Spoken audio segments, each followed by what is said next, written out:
आज की कहानी है भूखा राजा और गरीब किसान।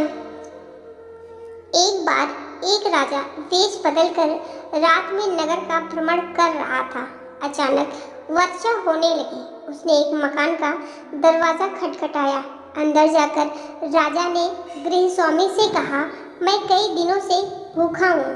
भूख के मारे मेरे प्राण निकल रहे हैं। जो कुछ हो मुझे तुरंत खाने को दे दो। गृहस्वामी स्वयं अपनी पत्नी व बच्चों सहित 3 दिन से भूखा था। घर में अन्न का एक दाना तक न था। वह बड़े धर्म संकट में पड़ गया। उसे समझ नहीं आ रहा था कि वह अपने भूखे अतिथि को कहाँ से भोजन कराए। तभी उसके मन में एक विचार आया। वह घर से बाहर निकला और घर के सामने एक दुकान से 2 मुट्ठी चावल चुरा लाया। उस गृहस्वामी ने अपनी पत्नी से उन चावल को पकाकर उन्हें अतिथि को खिलाने के लिए कहा।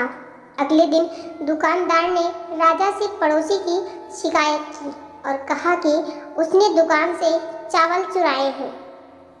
राजा ने तत्काल उस व्यक्ति को बुलवाया और चावलों की चोरी के बारे में पूछा। उस व्यक्ति ने अपना अपराध स्वीकार करते हुए कहा, बीती रात की पूरी घटना सुना दी। हाथ जोड़कर कहा, महाराज, मेरा स्वयं का परिवार 3 दिन से भूखा था। मैंने अपने परिवार के लिए चोरी नहीं की और ना ही कभी करता। चाहे प्राण निकल जाते, परंतु आधी रात में घर पर आए अतिथि को भूखा नहीं देख सकता था। राजा यह सुनकर बहुत दुखी हुआ।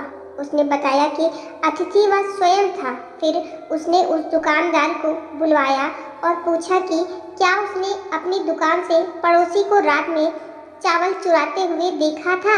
दुकानदार के हाँ कहने पर राजा ने कहा, इस घटना के लिए प्रथम दोषी मैं स्वयं हूँ।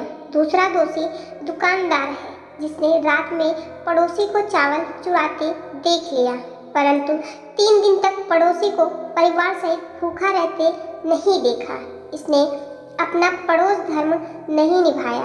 राजा ने उस दुकानदार को जाने के लिए कहा और उस गृहस्वामी अतिथि निष्ठा भाव से प्रसन्न होकर 1000 सोने की असरफियाँ उसे इनाम में दी।